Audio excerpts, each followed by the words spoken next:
1944 की नाकाम बगावत के बाद इसने बागी जनरलों के साथ जो सलूक किया, इसकी रिकॉर्डशुदा फिल्म गुरिंग जैसा जालिम शख्स भी ना देख सका और इसने आंखों पर हाथ रखकर मुंह दूसरी तरफ कर लिया था।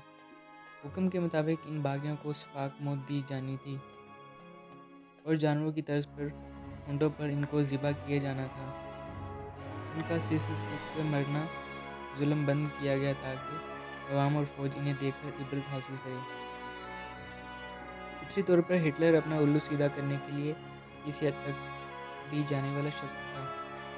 मिशन और काम मुकम्मल करने के लिए वो किसी अखलाकी और कानूनी पाबंदी की परवाह नहीं करता था। इस सिलसिले में वो मजहब आलिम के मुकर्रर करदा हदूद को भी खातिर में नहीं लाता था। वो जबरी भर्ती के नाम पर हज़ारों लाखों लोगों से नाजायज़ बेगारी, हज़ारों को गुलाम बनाया, हज़ारों को बगैर मुकदमे के चलाए जेलों में बंद कर दिया।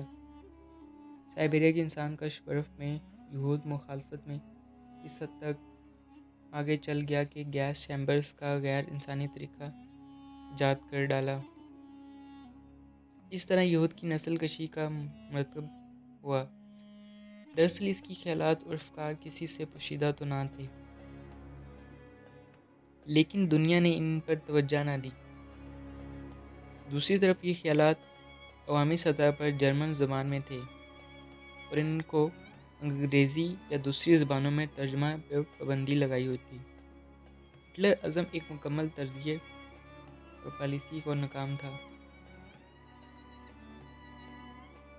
इस सरहद दौर में पढ़ा गया और उसने अज़हान को मुतासिर भी किया है।